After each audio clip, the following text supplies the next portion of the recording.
Hello, everyone. Welcome back to the latest episode of CineMasochism here on the Movie Crusaders YouTube channel. I am Brian Michaels, your host as always. Well, most times. Sean's going to be hosting one pretty soon here. My co-host, Sean Waskrug. I'm Sean, how are you hosting a feeling today? masochism episode? I'm going to make you host the one that you picked. Yeah. Oh, okay. All right. Cool. I didn't know that. All right. All right. So how you doing? I'd feel better if Nick Cage wasn't looking like he wanted to suck the life out of me from behind me, because this is a very creepy image that you chose. Because yeah, And I didn't even choose that intentionally for that layout, but it no, worked this out is just perfect. the perfect framing for this. Like, I can't even be mad at that. Like, as soon as we started, I was like, Brian, this is ridiculously perfect, which fits this whole episode. Because wow, this movie. Wow, this is a I movie I've don't. been waiting to talk about. When I came up with this show, Yeah. which I mean, there's lots of shows out there talking about bad movies. But when I decided I wanted to do one with us, there were a few movies at the top of my list, and one of them was this one, Vampire's Kiss. And I said, no, we got to hold on to this because Nicolas Cage is playing a vampire later this year, so we're gonna hold it on. Obviously, because Renfield just came out, which I recommend. It's a ton of fun. I Go was see going to that say, movie. yeah, you enjoyed it. I enjoyed it. The review for it's out on the channel right now. Brian, for the most part, I think felt relatively the same way as I did in terms of what we liked and disliked. So definitely a recommendation for Renfield. Yeah, so go check that out. And of course, in celebration of that, we decided this is the week we're going to do our Cinemasochism episode on Vampire's Kiss, which, okay, the thing about this movie, so this is very, I had never seen this. Sean had never seen this. It's very early in Nicolas Cage's career. He'd done a couple movies before this. He'd done Moonstruck before this, which is why his agents tried to tell him not to do this movie. And he did drop out at one point, and but then came back, and we'll get into that later. But this is a movie that, the thing about this movie is, when I first last week when Sean was no, it was when we were getting ready to watch the movie this past weekend, and Sean says, "Now wait a minute, before we start, is this a comedy?" To which I responded, "That's an excellent question because I don't even know. This is a movie that is certainly hilarious to watch.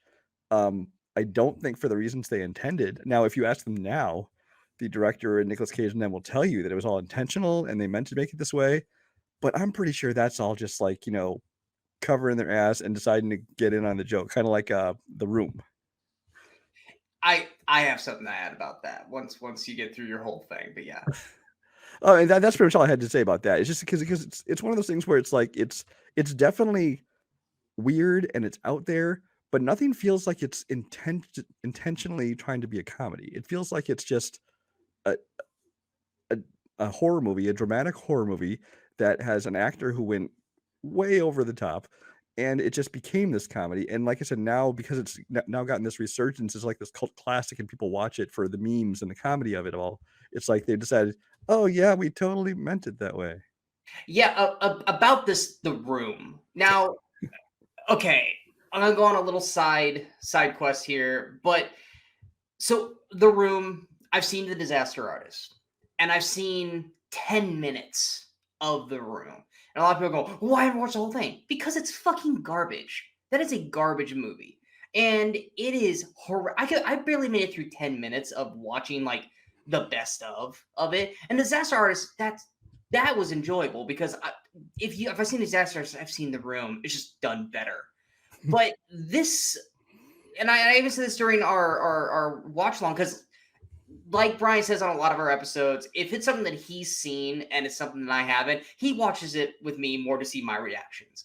And boy, are there a lot of reactions for this. We're going to be doing something here down the road where we're going to actually start filming the reactions and putting them on the video once we kind of figure out how it works. This would have been a great one, but we didn't do that. We know for next time. But, and I was saying this during the thing when you told me about, is this a comedy or not? You're like, depends on what you think is a comedy.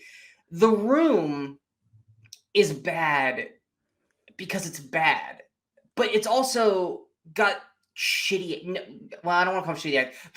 They're not real actors. They really aren't. You call them professional, you're a fucking liar. But they're not good actors. So it's like you're trying to elevate a shitty script with shitty actors. It's gonna be shit.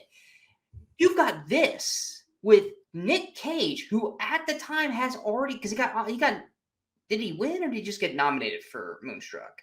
I believe he only got nominated for Moonstruck. He didn't win until Leaving Las Vegas. So an Oscar-nominated actor, and then you also got Jennifer Beals, which she's hit or miss for me, but she's still a well-known actor around that time.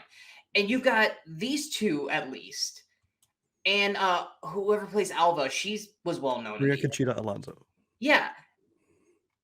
This is The Room level bad, but it's worse because these are professional, like, good actors in a god-awful shit film.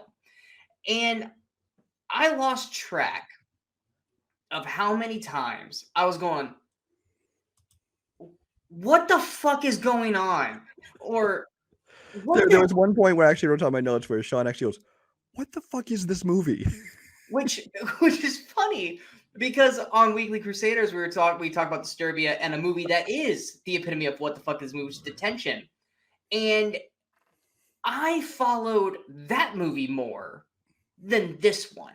And like I think what was it? I said like at the very beginning of the film, I was like, I feel like this is Nicolas Cage trying to be Patrick Bateman from American Psycho. And then the movie just completely goes off the rails. And by the time you get to the end point, which we're going to discuss, I was just, you saw me, I was fed up. Yeah. I was fed up with this movie. I was fed up with this movie probably halfway through. And then once it did the twist, if you want to even call it that, I was like, fuck this film. I'm so done. And yeah, fuck you, Nick Cage. Because I said this main question to you. I was like, how the fuck did he have a career after this? How do you have this level of horrible and still had the career that Nick Cage has? Because the answer was he's a Coppola. What's that? The answer is he's a Coppola. Yeah, true. But like now, if he did this, it would be praised. Because he'd be like, it's Cage going full Cage. No, back then, no. You couldn't have pulled this shit off and been praised. How he maintained a career on top of the actual career he got, which he went like a good, 4 or 5 years without having like a good, meaningful film, which was like Honeymoon in Vegas. So it did derail him to a point, but it's a miracle. He sold his soul to the Ghost Rider devil or whatever the hell you want to call it to even have a career after this performance. This is one of the worst fucking performances I've ever seen. Yeah, this is, I mean, like I said when we teased this, Nick Cage is known as like one of those unhinged actors, and he goes, like you say, full Nick Cage. Even by Nick Cage standards, this is like somebody doing a parody of Nick Cage. It is. It 100% is, and that's why I was just like, it's one thing if it was now, because if it's now, it's like he's built that stock, that credibility that he can do this. Back then, all he had was Moonstruck and Raised in Arizona. And Peggy Sue Got Married? Peggy Sue Got Married, yeah. Which, okay, but that's not enough to do this kind of performance, which makes sense now that you tell me that his agents were like, dude, don't do this movie. You know what, Nick? Your agents were right. They were right. And yeah, because apparently, because this is after Moonstruck, which a quick self-correction, he didn't get nominated for Moonstruck. Moonstruck got nominated for some awards and won some awards. He did not get nominated. Okay. His other nomination was for adaptation. That's right. I've still never seen Moonstruck. So but still, it is an Oscar-nominated film that he was in. And of course, his agents didn't want him to follow up with doing this thing, so they tried to talk him out of it. And he at one point agreed and dropped out of it. But then, like, it went through a bunch of changes at one point. I guess actually, before it even went to Nick Cage, it was offered to Dennis Quaid was going to be the lead role in this. He ended up dropping out to do Inner Space. Smart. Very smart. So Nick Cage signed on. Then when he decided to drop out, they offered it to Judd Nelson, but he wanted too much money. Which in 1989, I guess maybe, I don't know. They offered it to Steve Martin, whose agent said, no, I'm not even going to pass this on to him. And that would have killed. Well, I mean, he had enough. He is who I'm talking about, who had enough stock at that time that he could have done this performance, and honestly, probably would have worked to a point. Yeah. Now, either one of those people, I think this would have been a very different movie. I think Nick Cage probably took this movie in a whole different direction than they planned. You know who should have been casted? Randy Quaid. Randy Quaid in this role would have worked almost brilliantly. I don't know if we can take him as a lead though, but yeah, but with the performance that Nick Cage puts on, if you did Randy Quaid, I'd be like, this is right in his wheelhouse. This might become a cult film, which this is a cult film, but for all the dumbass wrong reasons. But Randy Quaid, I can see Randy Quaid pulling this off. Yeah. But then I guess by the time that they'd gone to all these people, Nicolas Cage decided that he was still interested in this movie, and he decided, screw my agent, I'm going to go do this thing. And he apparently, supposedly now, like in DVD commentary and things like that, he says this is one of his favorite performances, and he's so glad he did this movie because it confirmed his choice to become an actor in the first place. You know why he says that? It's because the director just let him do whatever. Because he gets to do what he wants and he gets paid for it. Exactly. Yeah. This is the same thing that I said about Will Ferrell and John C. Reilly when they did Step Brothers, and everyone loved it. I was like, that's great. It worked this time, but you need to corral them and not let them go full on Will Ferrell and John C. Reilly. And then we got Holmes and Watson. It's like, it's great when you can let them get unhinged and go off, but you gotta reel them in. Jim Carrey's no different. Any huge comedic actor that's very animated, it's great, but you have to contain him, because if you just let him go all over, it'll work once. It ain't gonna work a second time. Yeah. Not without getting people just hating your guts. But yeah, jeez. Okay, continue. So let me back up to the beginning here. Vampire's Kiss, our movie today, was released on June 2nd, 1989, in less than 50 theaters, and it had no foreign release. So with a budget of $2 million, it ended up making $725,000 total box office gross. And which, obviously, by 89 standards, that's probably around like $5 million, maybe. If even that. $3 to $5 million. Yeah, a couple $1 million. But yeah, they obviously made no money. But then again, like I said, it had no release. It was essentially a direct to VHS release, and then DVD later on, things like that. And of course, like I said, it's grown this cult following since then. This is where it gets me. The scores. Rotten Tomatoes score has a 54% audience rating, 61% critic rating, and that makes it a fresh movie.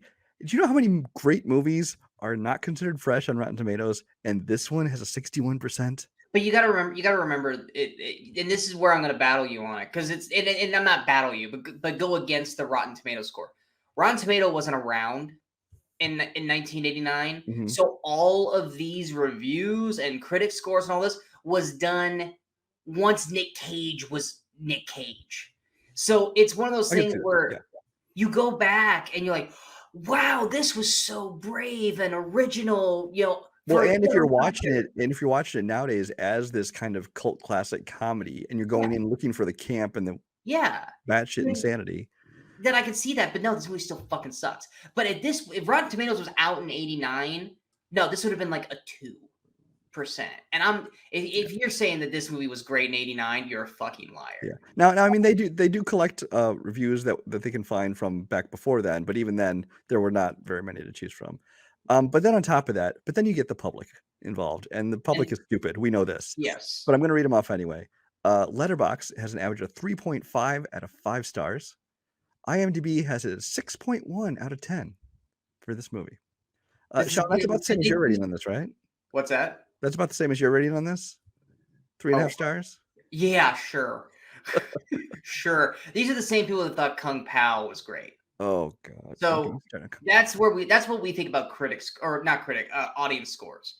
Is you guys thought Kung Pao was good. So your guys' opinion really don't. And this is a movie, like I will freely admit, if you were together with a bunch of people, especially if you're drinking and you watch this movie, you'll probably have fun watching this movie. But even I say I enjoyed the experience of watching, especially with watching Sean watch it.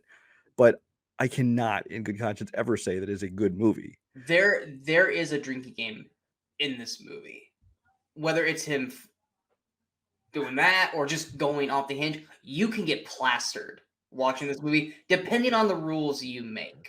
Not that we not here at the Movie Crusaders, endorse that. But if you guys want to make a shit face, make a drinking game out of this. Trust me, you'll be drunk before the end, and then you guys probably won't remember the ending, and then you'll have to rewatch it again. And then you become an alcoholic, and it's a downward spiral. But yeah, critic scores, not critic scores, audience scores, I don't buy, because these are the people that will go and trash a really great film because they didn't like a lesbian storyline or something. Or the actor said something on Twitter they disagreed with. Exactly. And then all of a sudden they like 10,000 one-score reviews for something. I was like, hey, shut the fuck up. So no, I don't trust those scores at all. Yeah. So I don't agree with them, but I'm just reporting the data here. Vampire's Kiss, directed by Robert Bierman, who you don't know that name because he did pretty much nothing before or after that you've heard of. And it's no surprise that his career didn't go anywhere after It was this a because career-defining performance. yeah, pretty much. Directing. This is his most popular movie by far. There's some other ones listed. I've never heard of any of them, so whatever. Starring Nick Cage, obviously, as Peter Lowe. He's works for a publishing company. I'm not even sure exactly what his job is. They don't ever really. It's just not. kind of a backup. It's not important, basically. So they don't ever really go. He's Chandler Bing in Friends. It's like, what's your job? He's a transponster. It's like, what the fuck is that? Like, apparently his job is just to, abuse verbally and otherwise his secretary, Alva, who is played by Maria Conchita Alonso, as you mentioned. Jennifer Beals plays Rachel, the titular vampire. And Jennifer Beals is one of those people who like I look at Flashdance, I look at like recent things she's done. She's a beautiful woman, Something about this movie, I didn't. It was like her look. It's her hair. It's the lighting. It's just the way they shot her. And this, like, at the end of the movie, I was like, who is this actress? She's like, Jennifer Beals. I go, no, it wasn't. Like, that wasn't like, that didn't. And then you show me, and then I see a film, I'm like, okay, I guess I see it now. But like, no, that whole film I watched, I was like, I didn't. Yeah, I mean, she's not unattractive or anything, but she's just but not like we usually expect her to look. Yeah. What's funny about this one is Nicolas Cage at the time when he agreed to come back and make this movie, he was mad because he didn't want Jennifer Beals to do it. He wanted them to cast his girlfriend at the time, Patricia Arquette, who was 19 years old, who I don't see fit in this role at all. She doesn't have the look. She doesn't have the sexiness. She doesn't have the attitude. She has nothing that would work for this role. If she was playing it like she would in True Romance, she could have played it off. I think she was too young. At 19, you would have had to give her a bigger role than what Beals did. I don't know. She would have showed up a lot more. Again, it might have just been a very different movie, but apparently that caused some on-set, friction between him and Beals because he didn't want her there. But I mean, they mainly have 3-4 scenes together total in this whole movie, something like that. Yeah. She apparently Beals was cast like the day before they started filming, essentially, because she's only in a couple scenes, and you can tell, especially like the love scenes, were all filmed on the same day because they're wearing the same exact clothes and everything, including the invisible pasties, which we'll get into. Honestly, now that I realized that it was Beals, the pasties thing totally makes sense now. Yeah, she's like, I don't need to show anything. There's 2 or 3 scenes where they're intended to be having sex, but literally she's just sucking him off neck, not the way you're thinking. And her, she's topless, but she's got like these pasties covering her nipples, but the pasties aren't the same color as her. So it's like they're trying to, but they're not. So it just looks like these circular things just covering your like. Yeah, and it wasn't because like the character is supposed to be wearing those under her clothes or thing. This is simply because she didn't want to show that on camera. And I guess back in 1989, they figured nobody's being able to tell when they watch this on VHS at home. But now we got HD, obviously. Yeah, now we got high definition and everything. It's like you can make out. It's clearly wearing. Because like before the first scene of that even happened, Brian's like, "Wait till you see this," and I'm like, "What am I looking for?" And also I was like, "What the hell is that?" He goes, "That." And I was like, "Oh man, that is so not a good job." He goes, "It's probably because they didn't think it was ever going to be an HD." I go, that actually does make a whole but they couldn't. I mean, seriously, shoot a different angle or something. I don't know. Have her just pressed up a little closer to it. Or just reshoot the scene with her boob pushed a little bit over or something. But yeah. Anything else before we get into the film? I will say, as bad as this movie is, and I know you're going to say her name again because I can't remember it. The woman who plays Alva, she was fine in the role. She does the best she can with the performances around her that she has. Because she's the one actress in this whole movie. I'm like, she's actually trying. She's legit trying. And she's supposed to be the one sane person in this movie who's trying to tolerate this nutcase. Exactly. Yeah. She is us watching this movie. We're just trying to put up with this madness. And at some point, we're just waiting for her to just snap. And when she does, Nick Cage just kind of overtakes it. And you're just like, oh, God, hopefully she finds a way out of this, because I feel bad for her, much like everyone who watches this movie I feel bad for them. But yeah, let's go ahead and jump into this fucking nightmare of a film. Yeah, so the movie starts off, and okay, Nick Cage, right from scene 1, from line 1, he's doing this accent that I don't even Yes. know what to call it. It's like this kind of wannabe British aristocracy, but not quite It, British. like I said, it's like I said, it's like he's trying to be Patrick Bateman. It's not. Which It's I don't know if it's true or not. One of the things on the IMDb trivia said that Christian Bale actually watched this character here and kind of based his character on this. I don't believe that for a second. no, I don't Because believe that that was for a like second. 10 years, 11 years later. So yeah. It's not even British. I almost think he's just trying to sound like almost like high society. Like he's just like so above it all, and just like this and all this. Like it's not an accent; it's just the way I talk. It sounds like a Saturday Night Live character who's supposed to be some aristocrat. Yeah, it's just like 9 times like, what did he say? Luckily, we had closed captioning on because he's just all this stuff, and it's not even his Nick Cage voice. It's like this. I was like, well, I don't even know what voice this is. But yeah, he's talking to his therapist, psychiatrist, whatever the hell you want to call it. I never know which one. They're the same thing, right? Or Yeah, well, essentially, yeah. They don't really specify. I don't They know. specify it's some kind of therapist, which we should say this right at the top. Obviously, we're going through the entire movie. We're going to spoil the hell out of this. Anyway, go ahead. I mean, we spoil everything in CineMasochism. Yeah. Unlike the last two films, we were like, we're not gonna go through. This movie is a scene by scene movie. Yeah. So, yeah. So yeah, he's going over this sequence, and he's talking about. Isn't he talking about the night where everything happened, or? Well, no, he's like, look at that. Just a normal conversation, and we go first to we that see him night. before he's leaving at the psychiatrist. We see him go to this club, and he ends up taking home this girl from the club, and they go back to his apartment. They're both drunk and kind of stumbling around and getting ready to get busy. And then this bat flies into their room, but flies into his apartment. Yeah. And they start freaking out, and she starts screaming. She grabs her clothes and runs out in the hallway naked. While this little kid is looking over the stairway like, ooh. And then of course she sees the kid and she just laughs. She starts laughing. Why was she running to the bathroom? Why would you run out? Meanwhile, Nick Cage in there, Peter is in there just going shoo, shoo. No, it's in the curtains. It's in the curtains, and he's going shoo with that weird accent. Shoo, shoo. But the best part of this whole thing is she runs out, and eventually Nick Cage is like, "Okay, I'm not gonna win this, so I'm just leaving too." But then this is the part where I first went, does he want to fuck the bat? Because he's getting ready to leave, and then he looks back and he like puts his hair and goes, and then Elise was like, does he want to fuck the bat? And then you're like, I think he does. And then so they leave, and they're coming outside, and they're walking into a cab, and you get the first. Not that he hasn't overacted already, but this is the first overacting. Yeah. Where they're walking in the car and he's doing this. It's like, is this Tommy Wiseau?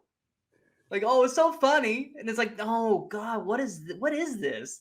Yeah, there's a scene. It's actually a later scene, not too much later, but yeah, there's them leaving because they had all their clothes in their hands. Well, there's that, and there's a scene where like just he's coming back. This is after he ditches her at the museum and comes back. Oh, that's later. Yeah.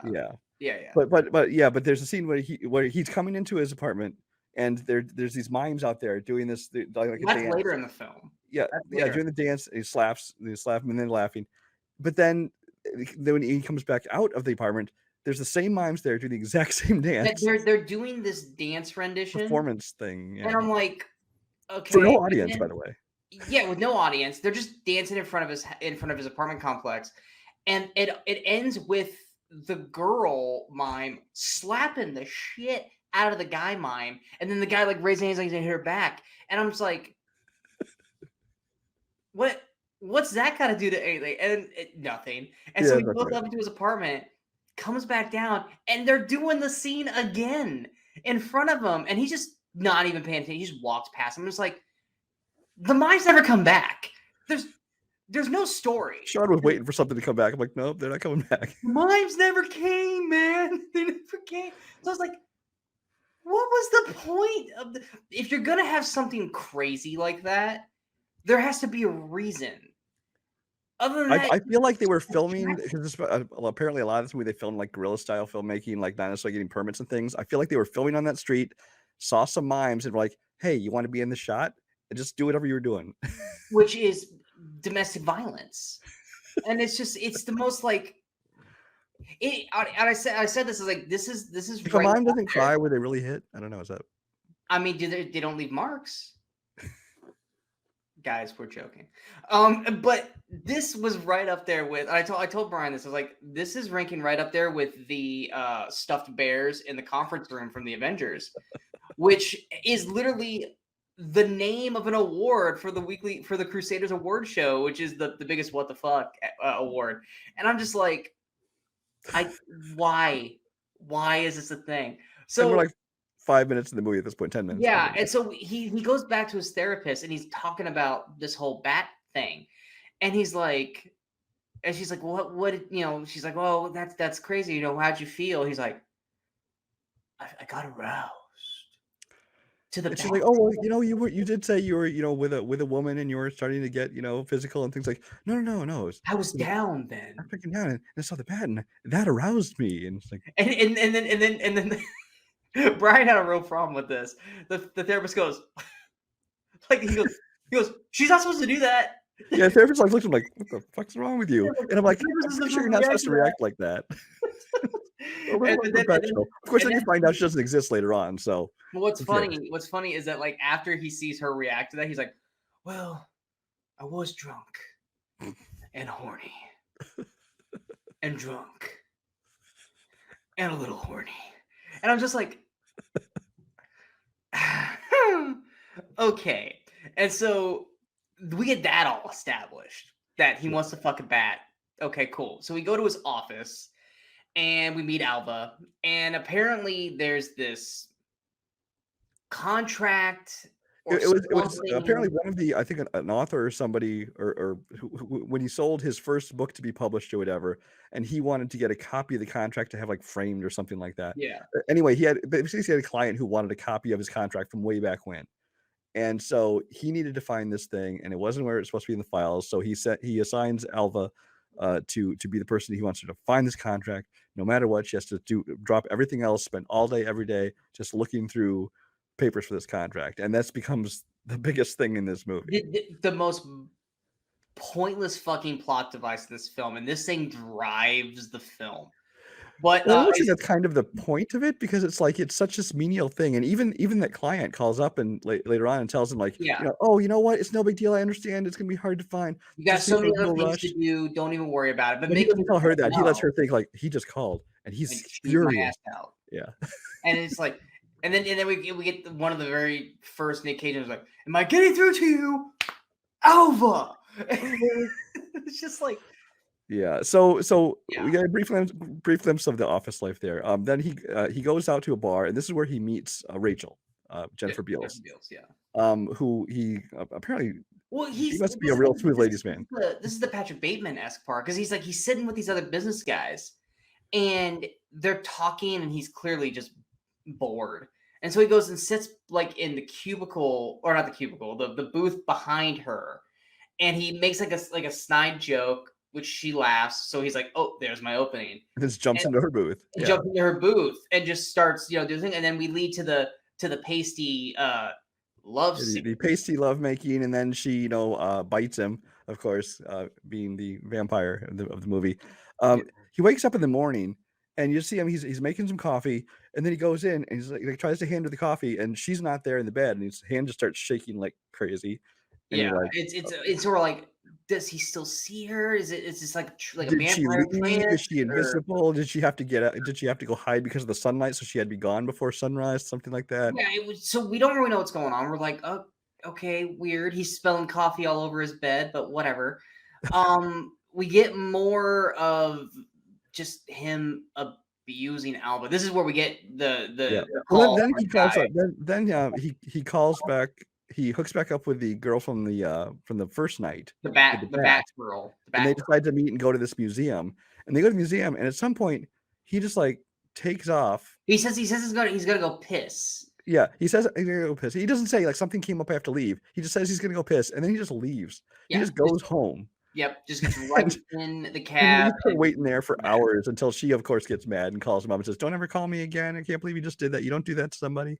Yeah, but he's gone home to where, of course. She's like, "Leave me alone. Fuck you." Hangs up the phone, and he's laying in the dark. He's like, "Fuck you too, sister."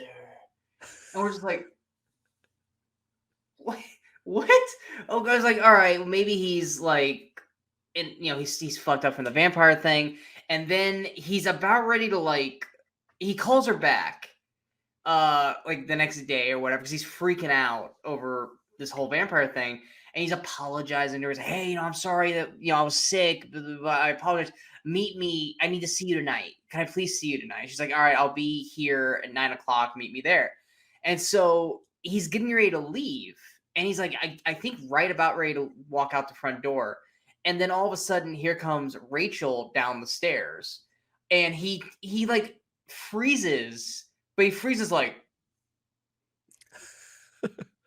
he's in a trance or something, supposedly. Yeah. Does not change this face the whole time. She's like seductively talking to him, how she's a jealous lover and all this stuff, and she starts taking him up the stairs, and as he's going through, she's still like, and then she bites him again, blah blah blah blah. We move forward. Yeah, and then I think this is the same scene where we get another glimpse of like trying to figure out what's real and what's not, because then he goes in the shower. Yeah, he the next and he's like, oh, come on in, and like there's nobody there, obviously. Yeah, and then of course he's playing off that like they're about to have sex, and then he's like, oh, I can't, I gotta get to work and all this shit, and it's like there's no one in there with you, bro. But here's also a scene where this is the first one where you compared it to The Room and his acting, where he starts freaking out and he's like sobbing and trashing his apartment. Well, because he doesn't show up at the bar, and so she leaves him a note saying what, stay out of my life or something like that, and so he starts like ripping it up, but he's not ripping it up like a normal. He's ripping it up like a 4-year-old when they didn't like. There's a couple scenes where he has like. Oh no, we're gonna get that one. We're not gonna spoil that one yet. He's like ripping it up, and then he just throws a tantrum and just starts destroying everything in his apartment. All we're missing at this point is the gun at the end of the room that shoots himself in the head. Because he's basically, you're tearing me apart, Lisa. Like that. This is that scene, which almost to the point makes me wonder if Tommy Wiseau kind of used this movie, because Tommy Wiseau thinks he's a vampire. Oh my god, are we finally unlocking some shit? Oh, please don't. Ever. Is he create a cinematic universe that involves any of these people? Oh my god, dude! My brain just went light bulb. I think The Room is based off of Vampire's Kiss. But anyway, he throws this huge tantrum. He's kicking shit. He's breaking everything. He's just doing all this crap. We get more of him abusing Alva, but don't we get the chase scene finally? Well, that's not yet, because first there's just another one where he's abusing, where she's like, I can't find it. I looked in this file, and this file's like, those are the two I told you I already looked in. And you go down there and look through every single file down there. He's yelling at her, and he's freaking out on her again. And then he's at his therapist again, and he's talking about how hard can it be for somebody to try to find a file? Oh, the infamous alphabet scene. Yeah. Where's like it's look at the files, like A, B, C. And he does the entire alphabet. No. This is that temper tantrum thing we're gonna talk about. She's like, well, what if they misplaced it? What if they misfiled it? He's like, who misfiled it? He's like, what? It's something that happens. She's like, who misfiled it? Who would do such a thing? And he's like, you gotta just follow the alphabet. A, B, C, D. And he goes through the whole thing. She goes, congratulations, you know you're right. Which is such a great line. But it's this like 2-year-old temper tantrum just going off, which I had heard of this scene. I had heard of at least the beginning part of it where he's like A, B, C, but I never saw the whole thing all the way through, and I'm just like, what the fuck is this movie? And it's just him unhinged all the way through. But yeah, that whole scene, he has these little toddler fits. Yeah. And at that point, it's like, no, dude, you're not Patrick Bateman anymore. You're just a fucking loon. Which that's the part where probably if Bale was like, I want this, at that point, it's like, I'm not gonna do that. my character won't get taken seriously at that. Yeah, point. we're not going batshit insane. Yeah. So yeah, there was the first scene where he chases her into the bathroom, and yeah. So he's in his office and he's like going, Alva, keep going octave higher. And I finally went, Alvin!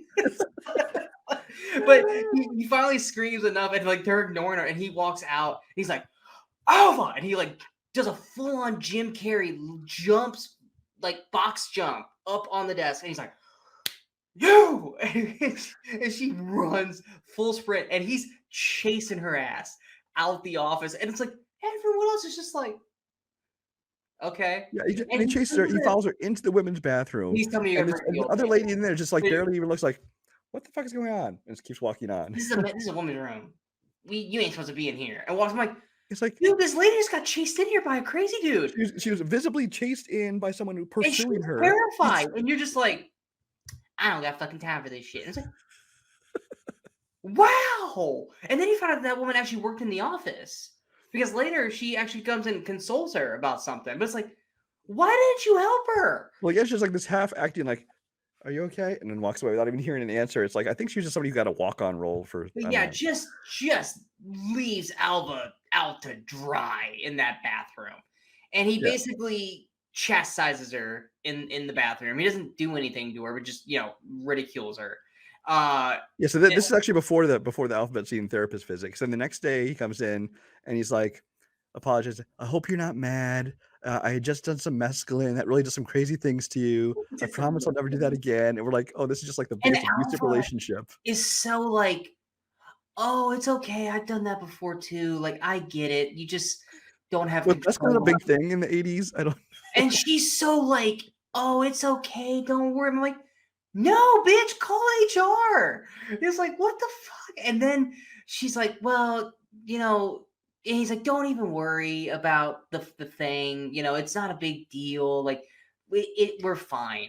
And she's like, okay, yeah, because I couldn't find it. He's like, well, you still got the rest of the day. And she's like, what? I thought you just told me that it didn't matter. And then that's when he starts to go into this like monologue with this slow, soft. He starts doing the big eyes, yeah. big eyes thing, and he's basically saying is like, you're the lowest of the totem pole. I'm not gonna ask anyone else to help you. Even if there was someone lower than you, I still wouldn't give him this shit job. I'd give it to you. Yeah, and basically and the whole time he's like he got Botox, and his eyes are just like or his forehead's getting pulled all the way back, and you're just like, I saw him around. I was like, I don't even know how to react to this movie anymore. Like, We're talking. I'm like, and there's still like over an hour left in this film at this well, I'm point. like, I don't know about what 1989 was like in New York City, but there has to be other jobs. Why would someone stay in this job? Exactly. It's just like, because at one point she tells her mother, she's like, I'm quitting. And she's like, you can't quit this job. We're not going to pay to help you anymore. You better not quit. And it's like, It's the most toxic, abusive workplace. I mean, this is 19, and there's even one scene, and I think it was after this, where he's like in like a boardroom then with a bunch of people just laughing about it, like, oh, she asked for a raise because she got chased into the bathroom. They're laughing at him for chasing her out of the room like it was the Yeah. funniest damn thing. And of course, Nick Cage is overacting laughing through this whole deal. And so it's like, wow, so like everyone above Nick Cage thought that was. We forgot about that. For that very first scene. I'm sorry, I have to back up all the way to the very first scene where his laugh was ha ha ha ha ha ha ha. That's what I said. It was a Wiseau laugh. Tommy Wiseau laugh. Yeah. Like I said, this is all coming full circle, man. Tommy Wiseau is basically just being Nick Cage from Vampire's Kiss. I'm calling this shit right now. If this hasn't been figured out yet, I'm breaking it. Tommy Wiseau is basically just impersonating Peter Loeb from Vampire's Kiss. I'm almost like 99%. I think you're giving Tommy Wiseau too much credit to be trying to impersonate. If he wouldn't constantly have called himself a vampire throughout his life, I would let it go. No, dude, this is 100% like canon in my brain now. But yeah, continue.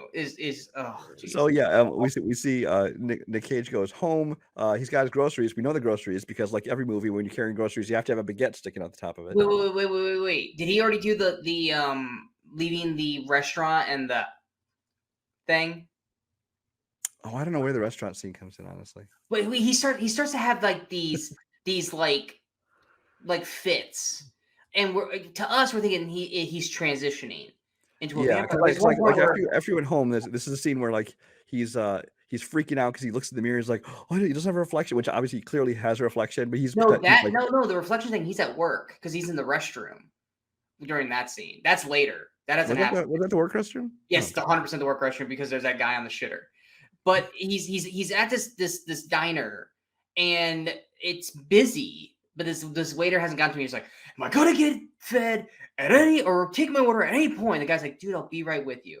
And then these girls behind him, they're talking about an engagement thing, and he just freaks out and leaves. And as soon as he walks out the door, he like grabs his neck, which we'll talk about the neck point as well. But he starts doing this like, and like falls to the ground. This old dude, like, "Dude, are you okay?" And he's just like, and just leaves.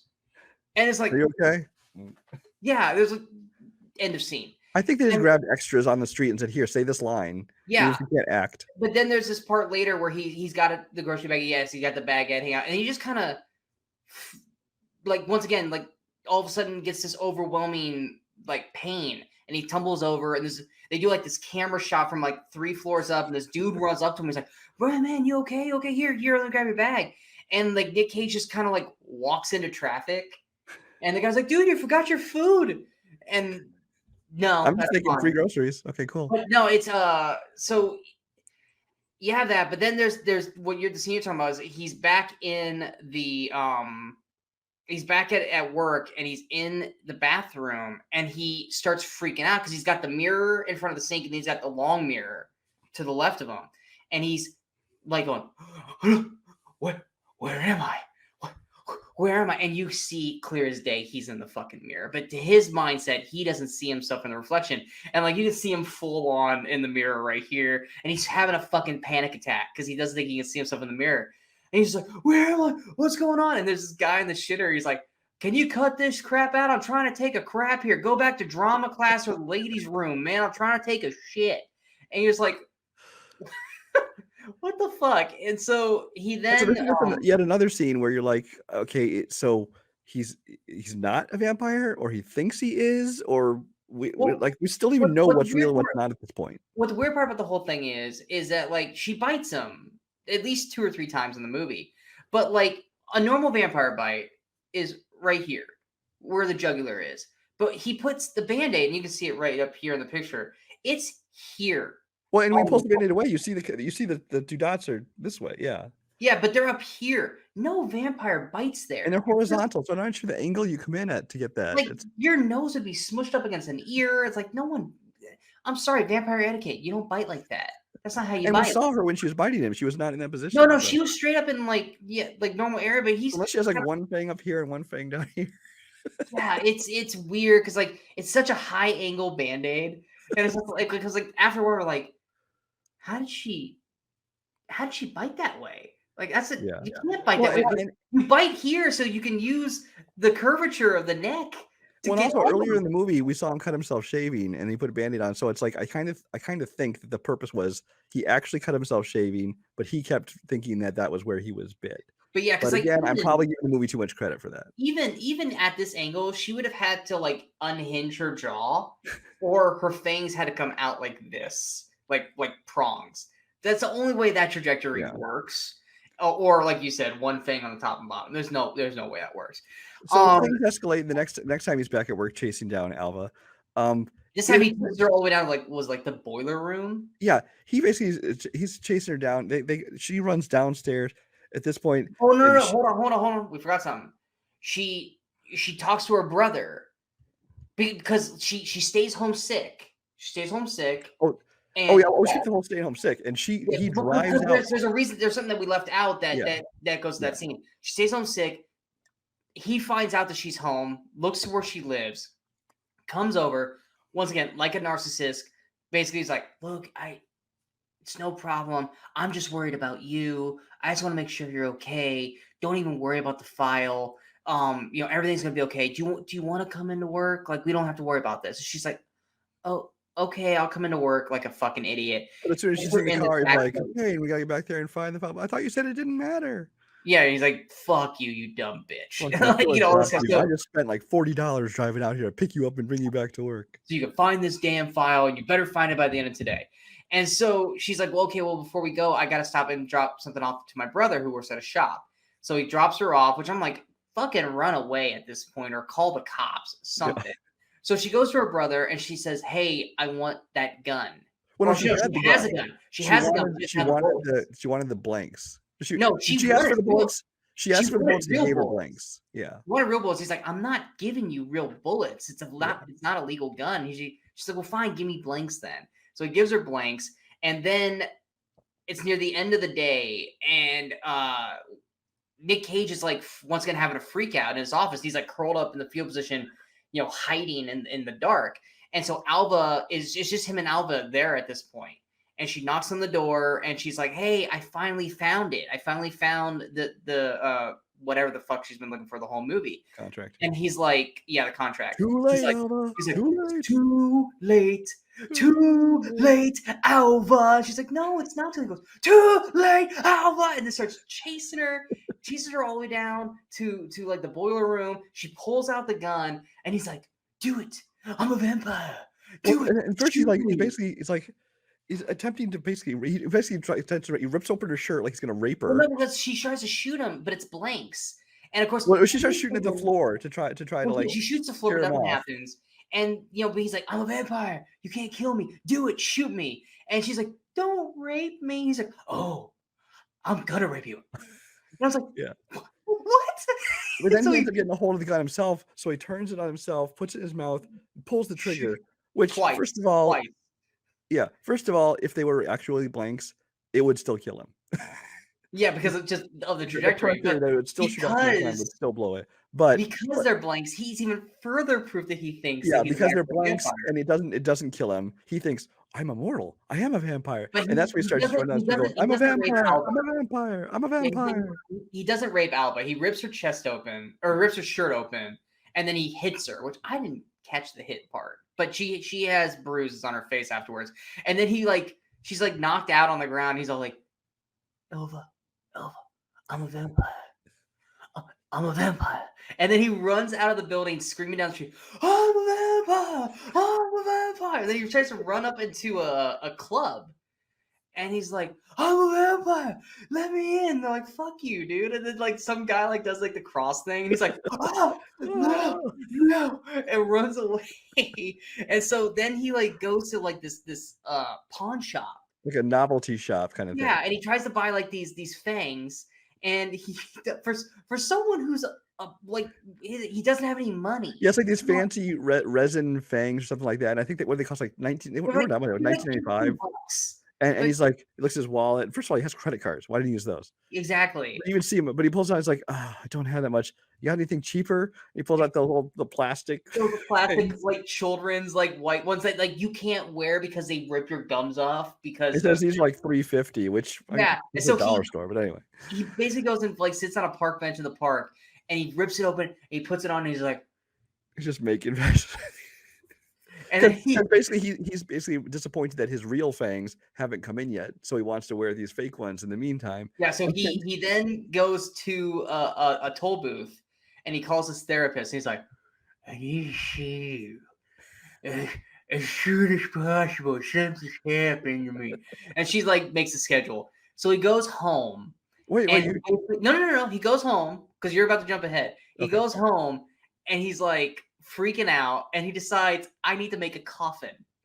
And so he takes his sofa and flips it on its face, and he then slinks in under it, and he uses that as his coffin. And then he goes to sleep until nightfall, and then he decides to go to the club to be a vampire. Well, I just want to back up 1 second before the couch coffin. When he had the teeth in the park, he also managed to catch a bird. He catches takes a bird home and tries to suck. Yeah, he catches a pigeon, and we don't see him actually eat it, but we see the remnants of feathers and blood everywhere. Yeah, and he starts puking and all. He's not even puking; he's just doing the dry heave, all over the place. And then then he goes into his couch coffin. Yeah. Then by the time he heads to the club, though, he's the character, I guess, but also Nicolas Cage. Because actually, I think you see him watching it early in the movie. He's doing a full-on Count Orlok impression from Nosferatu, just in the way when he walks into the club. Yeah, he's walking around the club the way his eyes are and the way he holds his hands. No, he's doing a total impression. He's not watching it. Alva's watching Nosferatu later or earlier in the film. She's watching Nosferatu. Oh, but yeah, he's doing a full-on impression. Yeah. He somehow gets into this back room where Well, it's this not even a one back girl. room. It's like they're in the club, and there's like this side room where there's one girl hanging out on the couch. It's the champagne room of a strip club. Like And there's no one back nobody else on there. the couch. It's just like everybody else just stayed out of for no reason There's at this all. one like cute girl. She's back there doing cocaine. He's still But wearing the fangs, by the way. yes, he's still wearing the things all the time, and he basically is doing like all this weird stuff. And he sits down, and And she's all amused by it for some reason. because she's on cocaine. She thinks it's a whole Yeah. thing. And so basically, he is hanging out with her, and he does that, and then bites into her. But it's like it's still the plastic fangs, and he somehow breaks the skin and kills her. Well, the thing is, I want to say it was Wikipedia's plot synopsis. It says that he had removed the plastic teeth and used his real teeth to bite her, but I never saw him take off. He never took them off. He never took them out Even unless if they it wasn't fell real out of his teeth, mouth. he'd have to gnaw like a motherfucker to get through her neck. Yeah, it's like, unless they fell out of his mouth and he just kept biting, but we never see them fall out of his mouth. But not only bites her, but apparently enough to kill her. Yeah, enough for her basically to bleed out. But he's got blood all over his mouth and his shirt, and he leaves. Or no, he starts gagging like in the corner. And then as he's doing that, here comes Rachel, basically calling him pathetic and oh my God, you're not who I thought you were, and all this kind of crap. And he's like, but you love me. You love me. She's like, you think I'm only with you? And then like this other dude walks up, and dude who's basically like a masculine guy. And so he's freaking out. You love me, like doing a temper tantrum thing. He goes back into the main club where he actually sees the real Rachel, who doesn't remember who he is. She recognizes him because I think she did meet her at some point, like maybe that first night in the bar. I think she did actually meet him because she's like, "Oh yeah, Peter, right?" But then, like, as far as she knows, nothing's happened since then. No. And he's all like, check her, she's got fangs, she's got fangs. And so he's getting kicked out of the building. He's being carried out, and he's like, she's a vampire. I'm a vampire. Check her teeth. Which no one's paying attention to that he's covered in blood. No one cares about that. And so he gets kicked out of the club. And at this point, we go to he's basically walking around. He like breaks his pallet, and he's got this big ass fucking like wooden stake, and he's gonna do it, but he fucking can't. So he's basically walking around going, "I'm a vampire, kill me, please." And everyone's just like, "Dude, this dude's drunk as shit," and they just keep avoiding him. Which Brian claims that those are probably just real people who didn't know. Apparently one of the stories that he told on the commentaries things is that there's, especially in that scene where he's running through kind of yelling at strangers, a lot of those was just filmed on the street. And so he's real reactions, them going, walking mindlessly through New York. Yeah. And then we find Alva, who is basically hiding in her room like most women do after an encounter like that. Her brother comes up to her, or comes in the room and said, "Hey, what's wrong?" Doesn't notice the fucking big ass bruise on her face. And we basically digress as she tells him everything. And so he basically is like, "All right, show me where he lives." And so they're parked outside his apartment waiting for him to come back. At this point, we finally figure out the big twist in this film. Well, we hadn't already figured it out. He goes to a psychiatrist, but then they keep cutting to, from him in a suit and tie, talking to a psychiatrist like normal, to what's really happening, which is just him like staring at a wall or a pillar, just like, whereas like it's like there is no psychiatrist. It's all in his head. Like he looks like a drunken rant, talking to the side of a building with the stake still like hanging out here, and it keeps going back and forth between him with his. And this is the moment when Sean said, "What the fuck is this movie? Is none of this real?" I was like, was this whole movie for nothing? Is this whole movie just him being fucking crazy? There's no build to this. And I was at that point, like I said, I was fucking over this film. I was over it by a while, but that was the breaking point. That was the point where I was just angry with this movie. Even talking about the movie now, you've been laughing the whole time, so it's amusing on all the wrong levels. But yeah, I'm laughing because it's the only thing I can do without just getting fucking mad. I'm without getting mad. And again, I'm not defending saying this movie's good. No, I'm just saying it's fun to watch. Yeah. When you finally figure out this whole therapist thing was fake. Well, then the therapist. The thing that bothers me. The thing that bothers me is that once you find out this whole therapist thing was fake, then it's like, how much of this movie was actually real? Because he has the movie starts with him literally talking with the therapist, and then he meets the one chick that he blows off twice. You have the bat thing.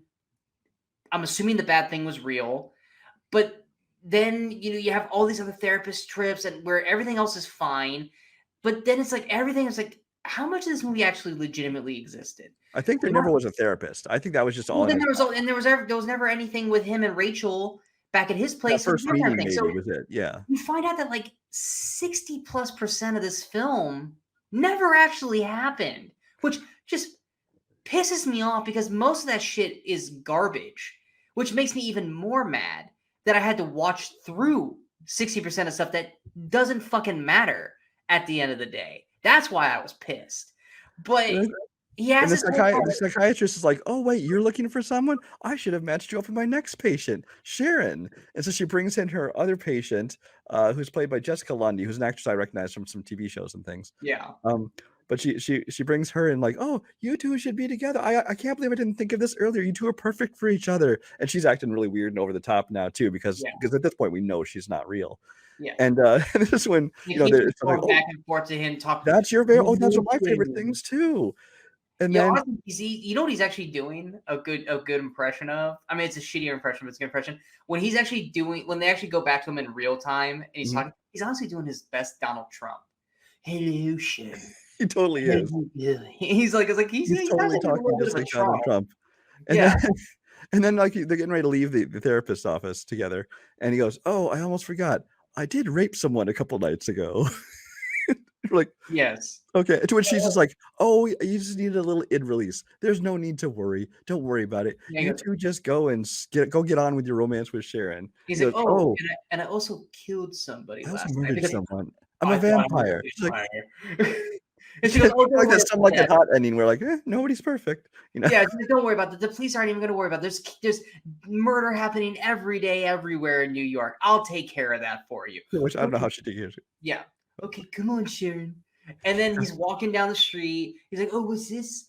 Oh, remember I said I was a vampire. This was a steak and all this." And he's like, and then like he's basically having this one-sided conversation. We're not hearing her, but we know exactly what she's asking. Well, But then they're not even all the way home. He's not even on the home from this one walk, and they're already like flipping out, having their first fight. Yeah, because he's like, I don't want to talk about why I was a vampire. Just drop it, okay? You're being such a bitch. And it's just like, and everyone's just like around him's like, what the fuck's going on? And of course, the brother of Alba sees him and basically breaks into the apartment.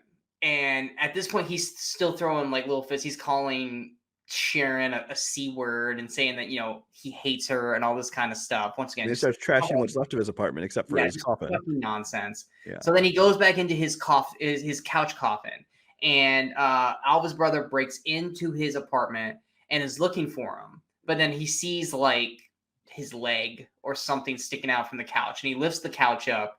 And Nick Cage obviously is under there. He's like still covered in blood, and he's still holding the stake. And he's like, I'm a vampire. And he puts the stake up over. He holds it there for me. Yeah. He's like, kill me, do it, end me now. And bro's like, fuck, fine, and just pushes the stake down and stabs Nick Cage. And Nick Cage just starts screaming bloody murder and dies. And that's the end of the fucking. Well, there's a random shot of Rachel going, "Dream of me, my angel," which has nothing to do with anything. But then that's the end of the movie. A fucking vampire, and that's the end of the goddamn movie. This movie is so dumb. And what's funny is I was I think it was the day after we watched this. I was actually talking to my mom, and I was like, because Renfield trailer played, and I was like, hey, we just watched a movie last night for the show. I was like, one of the worst performances I've ever seen. I think Nick Cage is horrendous in this. I go, I am shocked he had a career after this film. And she's like, what was it? I go, it's called Vampire's Kiss. And she's like, how bad is it? I go, you know what? I go, I'm going to see if this has a thing like The Room where you can just watch 10 minutes of it. And I searched Vampire's Kiss scenes. And there's like 10 best minutes. Moments. Yeah. It's the best moments of Vampire's Kiss. And it's 10 minutes. And it's just Nick Cage going full Nick Cage. It's every scene that we basically talked about. So for anyone who wants to actually see the audacity of the stupidity of this fucking film, Really, just watch that. Just watch that. Don't watch the hour and 40-minute film. Just watch this 10-minute scene. And she's just watching it, and she's just like. Now, this is before or after you watched Renfield? Oh, this is before Renfield. This is before it? Okay. Oh yeah, this was the day after we watched Vampire's Kiss. We watched Vampire's Kiss like last week. Okay. And she was just like, "Oh my god, that is awful." I go, "Right?" I was like, "How did he get a fucking career after this?" She goes, "Oh my god." She goes, "How did you make it through the whole movie?" I was like, "Because it's for the show, and we're CineMasochism." It's like, and Brian made me. Like, the whole point of CineMasochism is we watch things that are painful to watch because for your amusement, because that's what we are. Yes, but this movie, because I literally got asked at work. This one guy found out about my channel and he's asking me movie stuff. He's like, "What's the worst movie you ever seen?" And this was before Vampire's Kiss, and I was like, "Have you ever seen House of the Dead?" And I was like, "Because that movie is one of the worst pieces of shit I've ever seen." It's awful. I've seen plenty worse though. Yeah, but that I consider like when I think of worst films ever seen, like that and like Blair Witch 2, Book of Shadows, and obviously there's stuff that we talked about on Weekend Crusaders, but like those are the first two movies I always ever came up with, and then one I just outright hate, which was oh god, was it Drop Dead Gorgeous? Drop Dead Fred? No, Drop Dead Gorgeous with like Denise Richards, and it's all about the pageant. Yeah, that's the Drop Dead Gorgeous. Yeah. I fucking hate that film. But like that's what I always say is the worst movies of all time is House of the Dead and Book of Shadows, Blair Witch 2. But like then there's The Room, but I never saw all of The Room, so I don't throw that in there because I was like, there's stuff like The Room and Sharknado and stuff where it's like, no, you're intentionally being bad, so I'm not going to give you that moniker, right? Kind of thing. It's like, no, because you're actively trying to, and I fucking can't stand movies like that. But after we saw this, I was back at work again. I wanted to go, hey, so remember I told you the worst film I had ever seen was House of the Dead? That's changed. And I basically described this movie, and he's like, really? Because I actually really like Nick Cage. And I was like, you might think differently after watching this movie. You should tell him go watch it. I did. I told him, I go, you should check this movie out. I go, it's an hour and 40 minutes. You're gonna wish you had your whole time back. I go, but it is hands down one of the worst fucking films I've ever seen. And I don't know if he's watched it yet, because he did ask me like a shift or two later. He's like, what was the name of that movie again? I was like, dude, just look up Nick Cage Vampire. Like, that's all you got to do. Like, because Renfield's not even out yet. So, well, it is now that we're talking about. Like, at the time, it wasn't out yet. So I was like, trust me. I was like, all you got to type in is Nick Cage Vampire. You're going to find it right away. I don't know if he's watched it yet. But this movie has, like, been stuck in my brain for the last week, and not in a good way. It's luckily I saw Renfield, and that kind of like got rid of it until now that we're talking about it, because that's the thing, and that's why I even said this in my review for Renfield. It's like, we know Nick Cage can go off the handle. Clearly, we were literally just talking about a movie about it. But I was like, in Renfield as Dracula, he actually keeps it very well contained. Like, he has moments where it's like, is he going to go full Nick? There's moments, but it works. But he keeps it grounded, and it's a fantastic performance by him. I loved his, like, right now, if we were doing our awards, I would have him in my supporting actor thing, because he makes that role work. Now, by the end of the year, no, not a chance. Yeah. But right now, he would be nominated for best supporting actor for me. But he makes that role work, and then, like, just done like this with Vampire's Kiss, it still would have sucked, but it wouldn't have been as bad. But would it have been as memorable? Probably not. But it's memorable for the worst parts of it, not for the good parts. Because there's relatively no good parts of this movie. But I mean, I'm actually glad he went and did Renfield, because I feel like I can like feel better about Nick Cage now. Because, like I said, dude sold his soul. Because how he had a career past this movie, I will never know. Because this is one of the worst performances I have ever seen. And it's not, and out of an esteemed actor, out of an Oscar-nominated actor, no less.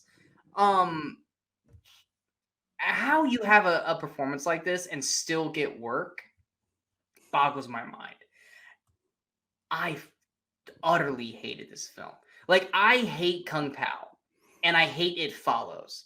But those movies, well, Kung Pao's still shit. It Follows, I hate, but the movie objectively is not a bad film. I have serious fucking issues with it. But if I'm looking at the movie as a movie, it's like, you know what? It's well shot, stuff like that. I've got issues with it, but I hate it, but it's not one of the worst films I've ever seen. I just hate it. This movie's just utter fucking trash. And between his performance, the fucking mimes for no reason, just and it's one of those things too where it's like it's so bad, but I'm never gonna forget about it. So I guess it succeeded in that respect. It's no different than how we remember certain things from Weekend Crusaders, like Dragon Ball Z's nothing, or other things from other bad movies. It's like it's the tiger in Double Impact. We will definitely remember moments from this film. Um, and I guess that's the only good thing you can say coming out of this, because what we need to start doing, Brian, because this show is legitimate, because we had a Weekend Crusaders like end of year thing where we like rated shit. Mm-hmm. We need to rank our CineMasochism films and do something at the end of the year, like almost like our own version of like the Razzies for this shit. See, my problem is I would have a very hard time ranking this one because, like I said, it's Nick Cage is giving one of the all-time worst performances, but at the same time, it's never a boring one, and it's entertaining to watch. Again, for all the wrong reasons, but it's like at least it isn't just dreadfully stupid like Kung Pao or just a complete clusterfuck of who gives a shit like Super Mario Brothers and some of these other movies. And it's just like I would actually, so there would be plenty of others ranked below it. And I know you just actively hated it. I admit it's not good, but in a what the fuck kind of way, I kind of enjoyed watching it, and I enjoy watching you watch it more than anything else, obviously. If I was ranking this right now, it would be number 2 behind Kung Pao, because Kung Pao is just the worst. But this is the worst movie. But Kung Pao's not a movie. Kung Pao is an hour and a half long, shitty ass sketch. Yeah. That doesn't work. And it's not even really a fucking film at the end of the day. It's a spoof sketch, which at that point I don't consider that a film. This is the worst film we have watched. It might not be the most boring, but it is the worst fucking film we have watched. Now next week could take the cake. I don't know. Next week we didn't have anything to tie into. There wasn't anything to tie into like a new release or anything. So this is just kind of one of our, anything goes weeks. And Sean had one he wanted to do, so I'm letting him take the lead on this. Yeah, and I said this on a previous episode. Next week's film, I was listening to this wrestling podcast at work, and this is starring a wrestler. I'm not gonna say which ones. I don't want you guys to start narrowing down what it is.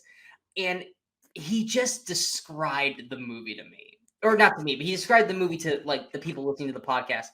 And this movie sounds. First off, I had never heard of it. So if that narrows it down even further, it's nothing Hulk Hogan, because I've heard of all the Hulk Hogan movies. But I've seen it, but it's been 30 years. The way he described this film, he wasn't even done describing it. And I was already texting Brian going, Brian, have you heard of this film? This movie's so good to be on CineMasochism. Oh my God, this movie sounds atrocious. And you're like, this one? And I was like, yeah. He was like, yeah, I've seen it. I was like, why wasn't this on the list? I have so many. Honestly, I'd probably just forgotten about it. Like I said, I saw this movie once on I don't know if you remember a show called USA Up All Night, the USA Network. Yeah, I remember. They used to have like this late night thing hosted by Rhonda Shear, I recall, where they just show like these trashy, horrible kind of movies, kind of things.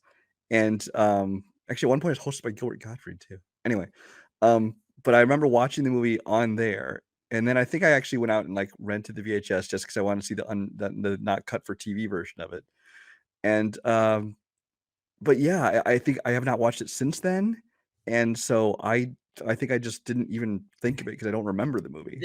This movie is gonna rank probably right up there with oh my God, what is the movie? I feel like it hasn't been 2 years since we saw this film, but I know it was on Weekend Crusaders. Um, it's oh god, like 80s film. It wasn't like Thunderjacks. It was some Magnum Force.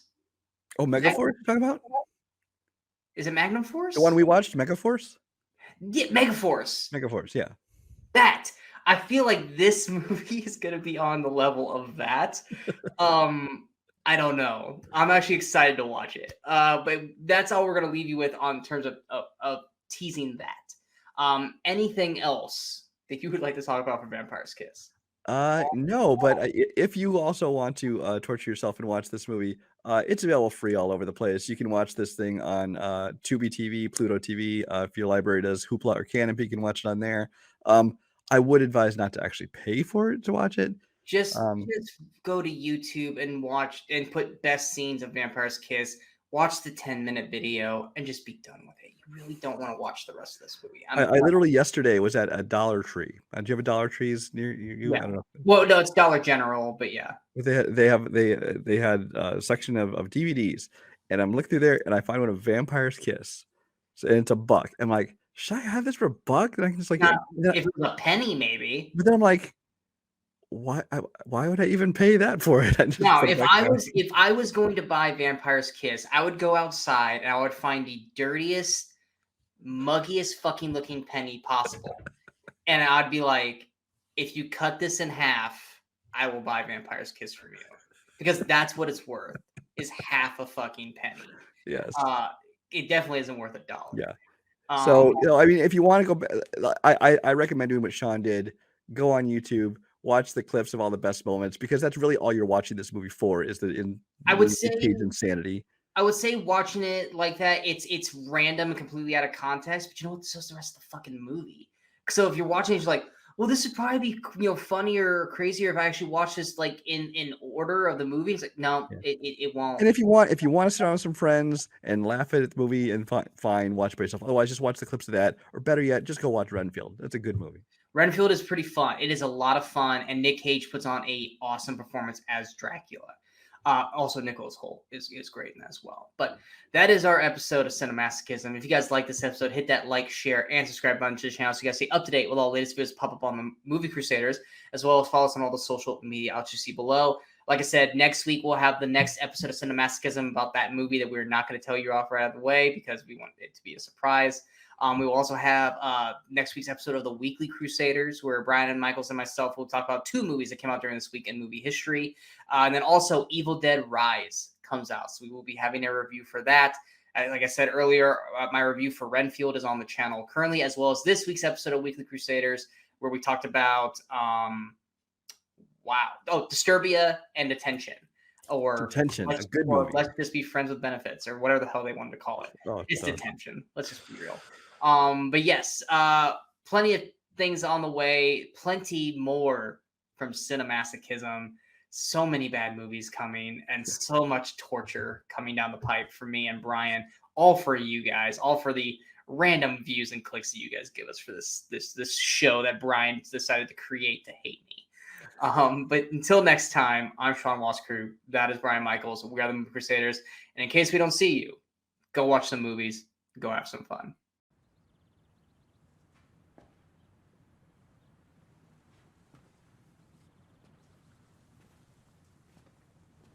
You're still here.